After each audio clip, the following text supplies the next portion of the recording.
Hello, আশা করি সবাই ভালো আছেন। তো আমিও ভালো আছি। তো আজকে একটা গিফট বক্স আনবক্সিং করতেছি। সেটা আমার দুলাভাই পাঠিয়েছে সুদূর বিদেশ থেকে।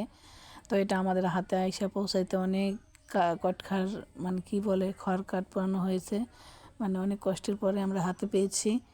তো এখানে কিছু চকলেটস, লাইট, শেভার মেশিন এইসবই ছিল। তো অনেক কষ্টের পরে হাতে পেয়েছি, এটাই আলহামদুলিল্লাহ। অন্য মানুষের কাছে আসলে জিনিস বিশ্বাস করে পাঠানোটাও অনেক কিছু সহজে পাওয়াও যায় না, অনেক সময় হারিয়ে যায়। তো মোবাইল দুটা পাঠাইছিল, সেটা আবার রিটার্ন যায় আনতে হয়েছিল, সেটা দিয়েছিল আলাদা পার্সেলে। কুরিয়ারে পাঠাইছে বরিশাল থেকে। তো বরিশাল থেকে গাজীপুর, তারপর আবার কুরিয়ার সার্ভিস, তারপর হচ্ছে এই দুধের প্যাকেট দুইটা, এগুলো হচ্ছে অন্য মানুষের। মানে আমাদের জিনিস এখানে আবার হচ্ছে অন্য মানুষের। আর এই চকলেটসগুলো আমাদেরই, এগুলো অনেক বেশি মজা ছিল। আর এগুলো অ্যাজ ইউজুয়াল যেমন থাকে, খুব একটা ইয়ে না। আর এই হচ্ছে ফাইনাল লুক, এগুলোই পাঠাইছিল। কেমন হয়?